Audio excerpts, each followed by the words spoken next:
মানে ঢাকা শহরে সবাই আসতে চায়, দেখেন না এটা কি, একটা হলো পুশ, গ্রামে নাই চাকরি বাকরি, এটা পুল, এই যে আলো জোড়া, এটা গান ছিল ঢাকা শহর আমার প্রাণ জুড়াইছে, এই হইচই করতেছে গানের মধ্যে। তার মানে এটাতে ঢাকা শহরে আসলে এটা কিছু হবে। এবং এই যে concentration which is bad also, balance development না।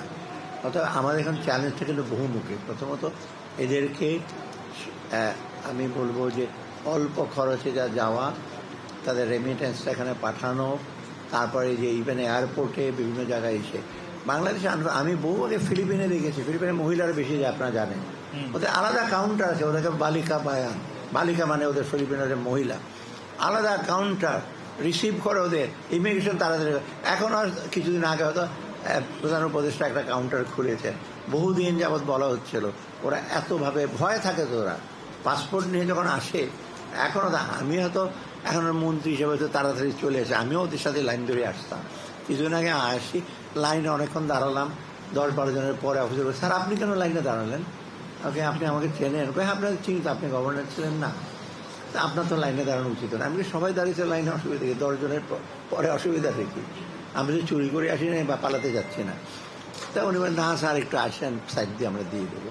তো তারা কিন্তু এরকম একটা টেনশনে থাকে, প্রশ্ন করা হয়তো ইভেন গ্রিন চ্যানেল দিয়ে আসার সময় আপনাকে আটকাবে। সাপোজ গ্রিন চ্যানেল কি আপনি কনফিডেন্ট আপনার কাছে কিছু নাই, পৃথিবীর কোনো দেশে গ্রিন চ্যানেল থেকে আটকা নেয়, ওই মেক্সিকো টেক্সিকে আটকা করে লাল লাইটটা জ্বলে হঠাৎ যাও, ওখানে তো অন্যরকম ড্রাগ হিসাব। তবে আমি যেটা বলছি যে এখন আমাদের আরও স্কোপ আছে, আমাদের প্রবাসী, এবং আমি তো মক্কা মদিনা বহু লোকের সাথে দেখা হয়েছে, যা চেহারা চেনে কোনো summer other, I was satisfied. লোকগুলো কিন্তু মানে খুব ওয়েল মনিটার্ড। বাংলাদেশ যেমন ফাঁকি দেয়, যেমন একটা লোক, ওখানে ফাঁকি দেওয়ার কোনো প্রশ্ন না, 2 মিনিট আমার সাথে কথা বলবে না, আচ্ছা আসসালাম আলাইকুম চলি, কারণ তার ওই যে সুপারভাইজার দূরের থেকে তাকাচ্ছে।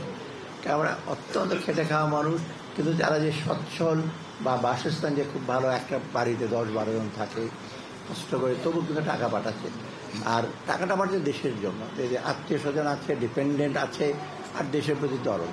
এই জন্য আমি সাধারণত তাদের আনসাং হিরো, তাদের সম্বন্ধে কোনো গান টান লেখা হয় না, কবিতাও কম লেখা হয়, মানে এরা কিন্তু আমি বলি আনসাং হিরো। এই যে দর্শক, আমরা এতক্ষণ সরাসরি সচিবালয়ে ছিলাম, অর্থ উপদেষ্টা কথা বলছিলেন।